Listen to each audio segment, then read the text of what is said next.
Assalamualaikum warahmatullahi wabarakatuh. Saya Muhammad Syaifdal ingin mempresentasikan hasil tugas saya tentang pengendalian banjir dan pengelolaan sungai yang berkelanjutan. Apa itu banjir? Banjir merupakan salah satu bencana alam yang sering terjadi di wilayah sungai akibat curah hujan tinggi, perubahan tata guna lahan, dan berkurangnya kapasitas sungai. Oleh karena itu, diperlukan pengendalian banjir dan pengelolaan sungai yang tidak hanya fokus pada aspek teknis, tetapi juga berkelanjutan agar manfaatnya dirasakan jangka panjang. Adapun tujuan pengendalian dan pengelolaan sungai, yang pertama, mengurangi risiko dan dampak banjir terhadap masyarakat dan lingkungan. Yang kedua, menjamin keberlanjutan fungsi ekologi sungai. Yang ketiga, meningkatkan kesejahteraan masyarakat melalui pemanfaatan sumber daya air yang adil dan efisien. Yang keempat, mendorong kolaborasi antar lembaga dan partisipasi masyarakat.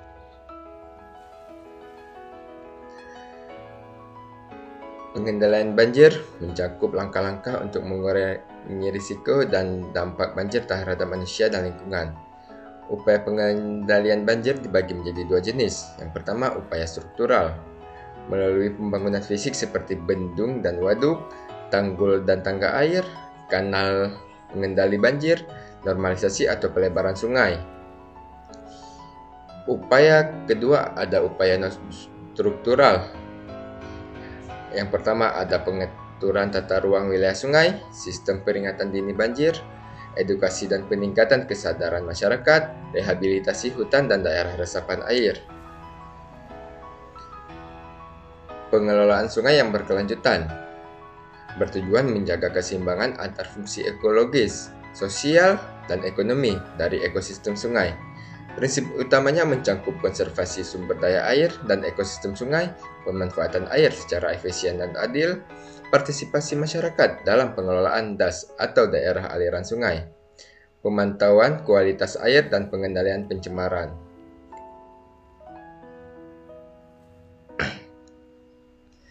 Integrasi pendekatan. Pendekatan pengelolaan sungai harus terpadu, Integrated River Basin Management, mencakup koordinasi antara pemerintah pusat dan daerah, lembaga teknis pengairan, masyarakat dan sektor swasta. Tujuannya agar seluruh kegiatan di hulu dan di hilir selaras dan tidak menimbulkan kerusakan lingkungan.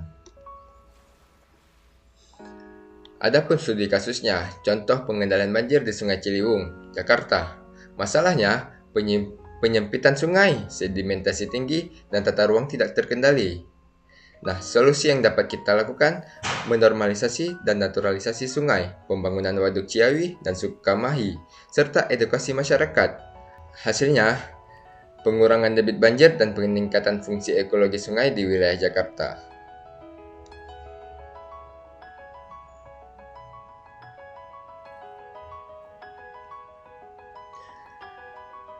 Pada aspek keberlanjutan, mencakup 3 pilar utama.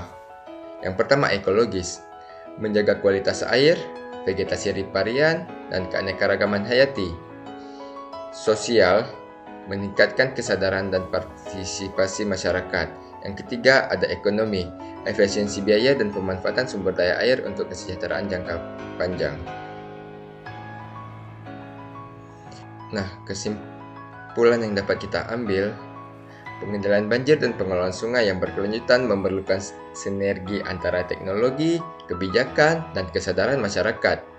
Dengan pendekatan berkelanjutan, sungai tidak hanya menjadi sarana drainase alami, tetapi juga penopang kehidupan ekosistem dan kesejahteraan manusia.